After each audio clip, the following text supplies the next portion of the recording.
E cambiamo argomento, parliamo di coronavirus, parliamo di una sindrome infiammatoria piuttosto rara, scatenata appunto dal Covid e colpisce i bambini. 2 per ora i casi registrati in Veneto, i medici tranquillizzano. Sentiamo Antonello Profita. Di bambini colpiti dal Covid si è sinora parlato poco, non perché ne fossero completamente immuni, ma perché in grado di guarire prima e meglio. E anche per i più piccoli la curva è comunque in discesa. Posso dare qualche numero per tutta la regione Veneto.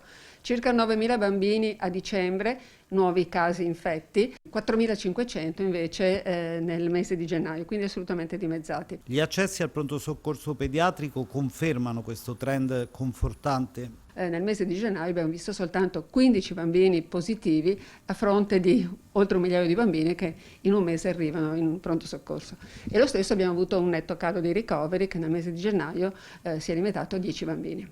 Ora però Sindrome infiammatoria sistemica, che è invece una complicanza potenzialmente grave dell'infezione da coronavirus, dovuta non a un effetto diretto del virus, ma al fatto che il virus in bambini che forse hanno una predisposizione costituzionale potenzialmente può interessare tutti gli organi, dall'intestino al cervello, alla cute, agli occhi, al cuore. Nell'80% dei casi può coinvolgere il cuore. Si tratta di una complicanza rara ma seria che in alcuni casi può richiedere anche il ricovero in terapia intensiva e in alcuni casi rari può dare anche delle complicanze permanenti. di positivo possiamo dire che la maggior parte comunque risponde bene alle terapie? Nella stragrande maggioranza dei casi i bambini recuperano completamente, sì.